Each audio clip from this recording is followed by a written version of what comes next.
가을의 추억 조경자. 11월의 어느 날 몹시 바람이 불고 거리의 나뭇잎들이 우수수 떨어지는 운치를 느끼면서 내 인생의 가을에 대해서도 생각해보게 된다.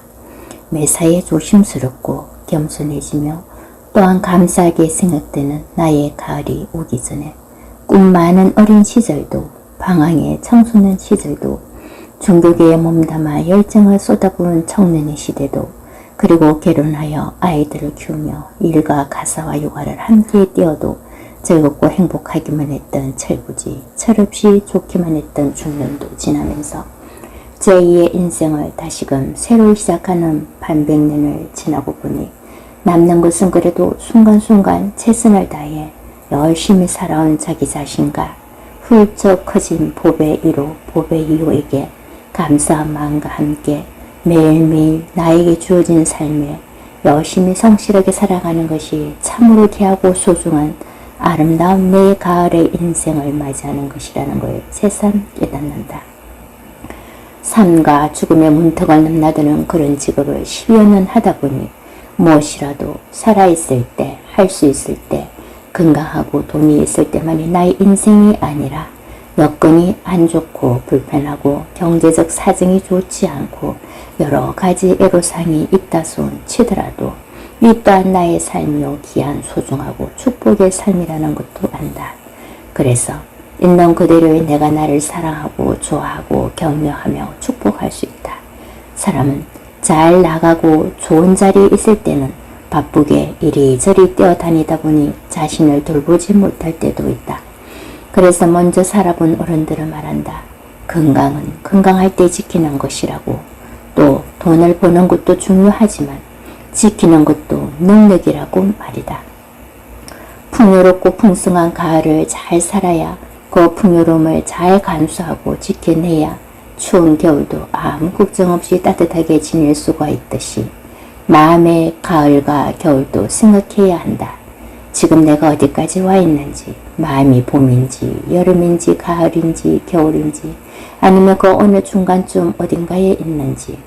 이미 지나온 수많은 가을은 추억 한 자락 남기고 다 떠나버렸다. 그 지난 가을이 풍경이 좋았다고 찾아갈 수도 없고 해서 잡지도 못하고 놓지도 못하고 어정쩡하게 엉거주춤 있을 이유가 없는 것이다. 아무리 아름다운 가을이었다 하더라도 놓아버리고 보내주어야 한다.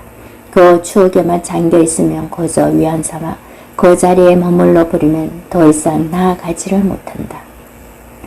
사기질이 있다는 것이 그래서 다양한 삶을 살아내는 아름다운 환경이, 여건이, 그리고 삶의 현장이 이 또한 추억으로 남기고 가야 하는 것이 아니던가. 그래도 가을에 추억이 있다는 것이 좋은 것은 펼쳐볼 아무런 추억이 없다면 허허 하고 웃을 일도 없지 않았을까. 그렇다면 그 많은 시간의 흐름 속에 세월이 지나고 났어야 웃을 일도 있고 그때는 울 일도 지나고 보니 그것이 나를 성숙하게 하는 하늘의 선물임을 알 수도 있다. 내 인생의 가을쯤에 낙엽의 색깔이 노랗게 물드는 것도 예쁘고 아름답고 붉게 연걸어가는 붉은 옷으로 갈아입는 단풍잎들이 온 동산을 붉게 물드는 아름다움도 보인다는 것이 좋다. 인생을 잘 살고 있다는 증거 아닐까. 삶은 좋은 것이다. 살아보니 살기 참 잘했다는 생각이 든다. 살아있으니 올해의 이 아름다운 가을의 자연 풍경을 마음껏 즐기며 감상할 수 있다는 현실이 행복하다. 왜 가을에는 누구나 시인이 되고 작가가 되는 걸까? 보이는 것이 낭만이고 아름다움이고 괜스레 마음이 울렁이기도 하고 설레기도 했을 거야. 괜히 가을 탄다고 외로운 고독을 즐기는 것일 거야. 먹을거리가 풍부하고 풍성했을지도 모르지. 가을에는 어느 시인은 기도하기 좋은 계절이라고도 하고 어느 작가는 독서하기 딱 좋다고도 한다. 여행을 좋아하는 작가는 여행하기 좋은 계절이라고 한다. 그렇다면 나는 가을에는 감사하는 자신을 돌아보는 시간, 겸손해지는 시간, 묵상하며 신을 만나는 시간이 되면 어떨까 생각해본다.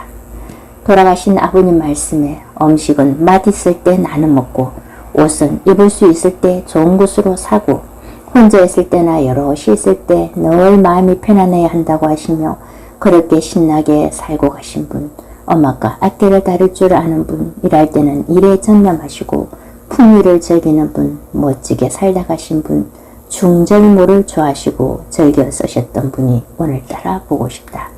나도 말술을 할 땐 주로 중절모를 쓰고 한다. 그랬을까? 아버님을 닮아서인지 모르지만 나름 중절모가 참 잘 어울린다고들 주위 지인들이 말씀하신다.